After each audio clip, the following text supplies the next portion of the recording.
Maester Aemon may have lost his physical sight, but his perceptiveness, sharpened by decades of reflection and experience, allowed him to peer into hidden truths obscured from others. His blindness forced him to rely on intuition, on the careful parsing of voices, intentions, and subtle energies. In this way, Jon Snow's hidden identity might have shone brighter to Aemon than to anyone else in the entire series. Yet even with such compelling indicators, Martin maintains a delicate ambiguity. Never explicitly stated, the possibility remains deliberately open. Maester Aemon might have known, but chosen silence, guided by wisdom and caution.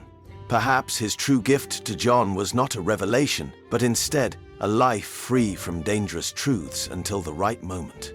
It was the quiet, compassionate guidance of an elder, whose legacy, much like Jon's own, lay intertwined in quiet sacrifice and subtle heroism.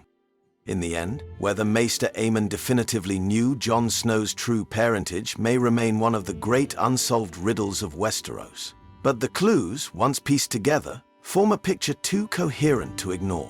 His cryptic words, his careful mentorship, and his consistent concern for Jon's growth all suggest that Aemon saw more than he ever said. Not merely a mentor, he may have acted as the last guardian of Jon's secret, a silent sentinel who understood that truth, when wielded too early, could become a weapon rather than a shield.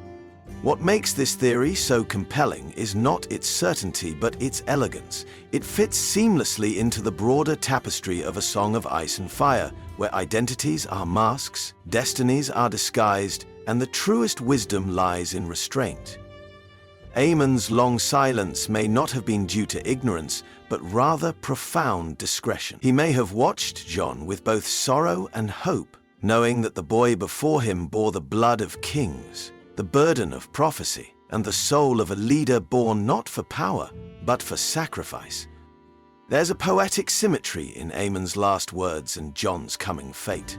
As Aemon's life faded, the world around Jon darkened. Betrayals, resurrections, and revelations followed, and each turn of the wheel brought Jon closer to his truth. Maester Aemon, who had long understood the cost of identity, may have passed in peace, knowing that Jon would face his own reckoning. Not as a bastard, nor as a king, but as a man forged by duty, pain, and love. In the frozen halls of the wall, one Targaryen watched over another.